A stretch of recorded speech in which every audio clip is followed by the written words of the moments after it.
There you go. Well, it's weather time now and Ruth is here. It looked quite bleak where Hannah was earlier on and you were talking about sunshine, so what's happened? It's a jolly good question. Don't worry, it will be back. It's just packed its bags for today. I'm hoping all will be forgiven for the, well, slight blip, shall we call it, with some beautiful warm sunshine for you this weekend.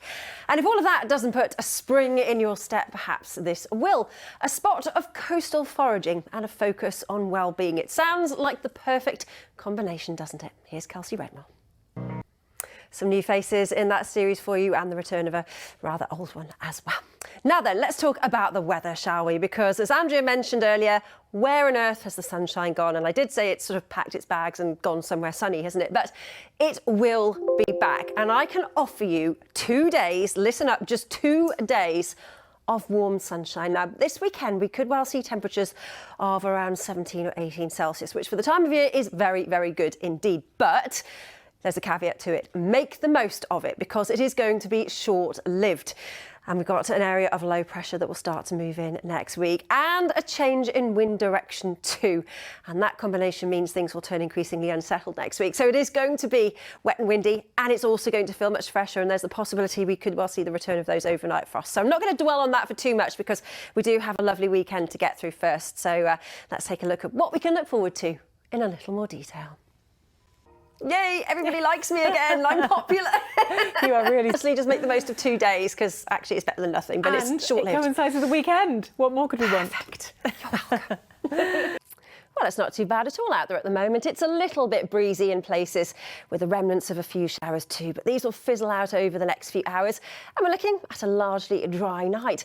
Could well see a little bit of mist and murk through the hills and valleys where there's more shelter from the breeze inland. Some clear skies by the early hours of Saturday morning too. But look at these temperatures. I think particularly out towards coastal areas, barely dipping below 10 or 11 degrees. And that's actually above daytime values, daytime averages for this time of the year. Further inland, 6s and 7s, still very mild. And certainly it's going to be a frost-free night tonight. And it all sets us up for a really rather lovely start then to the coming weekend once any murk lifts. And it will do quite quickly. Fine and dry with lots of blue skies and sunshine. Possibly turning a little bit hazy out towards the southwest in particular later into the afternoon. We've got a batch of showers just skirting their way up through the Irish Sea. We should miss out on them altogether, but I wouldn't rule out just the possibility, but I don't think you'll even notice anything in terms of wet weather tomorrow because look at these temperatures. There is the possibility that some areas could reach the dizzy heights of 17, even 18 in Celsius. That is several degrees above the average for the time of year, so feeling really rather pleasant if you do catch that sunshine. Mild again as we head through Saturday night and the high pressure bringing a really decent day for Sunday as well.